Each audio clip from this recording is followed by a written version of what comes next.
Hello friends, thanks for joining me today. You read the title correctly. I am going to be living full-time in a van.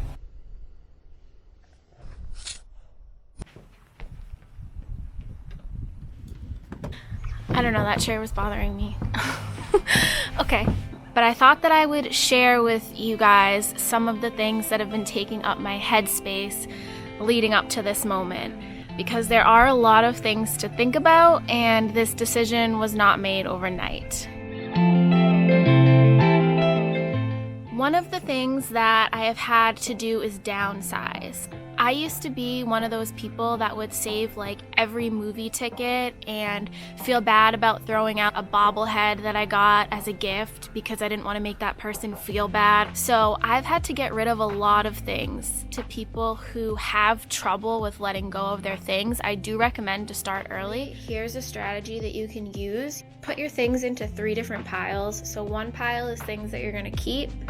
One pile is things that you're not sure about, and the other pile can be things that you know that you're not going to need. Instead of just ripping the band-aid off, it gives you a little extra time to think about things. And most of the things that I did end up giving away, I either trashed or donated to Goodwill. I would think about selling some things if you have a lot of valuables that are worth any money. For me, it was more like sentimental things, so they weren't worth much money at all. Hard as it was to let go of some of that stuff, it was also very freeing. So that's something to look forward to. Another thing that I've been doing to prepare myself is to make sure that once I am living in the van, that I have a sustainable income.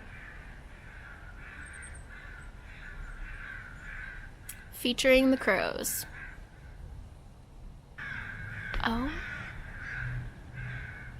These crows are too loud for me, and I also just cooked a pizza, so I think it's time to change the location.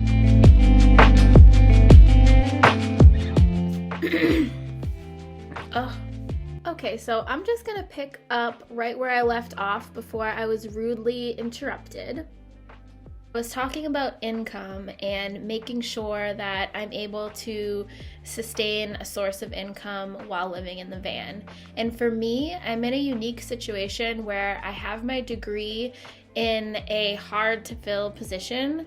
So it's pretty easy for me to get in touch with contracting agencies. I realize that this is a good thing in terms of job security, but it also means that I'll be in the same area for months at a time. For instance, last summer, I got in touch with a contracting agency and now I'm in Oregon. It wasn't even a place that I was thinking about, but now that I'm here, I'm so happy that I am. It kind of adds that little excitement level to where you're gonna be next. It's even a good idea to have an emergency fund set aside, so even something that's separate from your savings account that you can use in case there's like a mechanical issue or some type of unexpected travel expense. I've been putting money aside from the job that I have right now, and I even picked up a second job serving and bartending just because I really want to put myself in a good position starting out. It's already going to be anxiety inducing, trying to learn new things along the way, and money is the last thing that I want to be worrying about when I'm really just figuring out how to make dinner, where to park, where I'm gonna shower next week. It just takes a little bit of things off of my plate, which I think is really important when you're first starting out. So during this whole period of preparation and saving, I would advise that you put some time aside for yourself, because at the moment I currently have 0 days off and I'm struggling. But I guess I'm seeing the light at the end of the tunnel, and I know that this isn't going to be something that's going to be my everyday life forever. Long story short, money is still important even when you live in a van. Another thing that I've been doing to prepare myself to live in a van full time is to stop buying things. So this one was a little bit easier for me just because even before I had the idea of living in a van full time, I was working towards a more minimalistic lifestyle. I hadn't been buying that many things over the past couple of years anyways. I mean, I literally still have my winter jacket from 7th grade. Hollister, okay? I used to do quite a great deal of online shopping. I really tried to cut down on those habits, and in the end I realized that I saved money and I don't need any of these things to clutter up the van.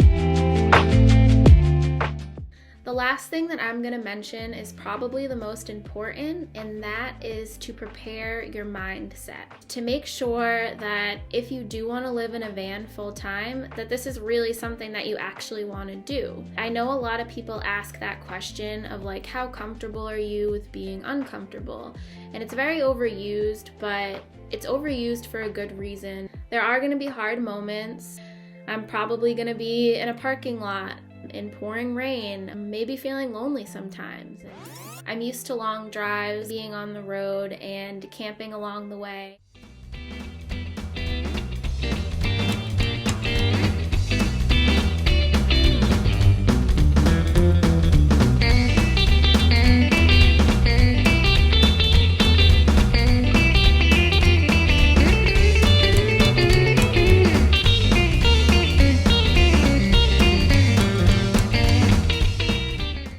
So I'm excited to see where this journey takes me, and if you're interested in following along, just click that subscribe button, leave a comment, or you can follow me on Instagram.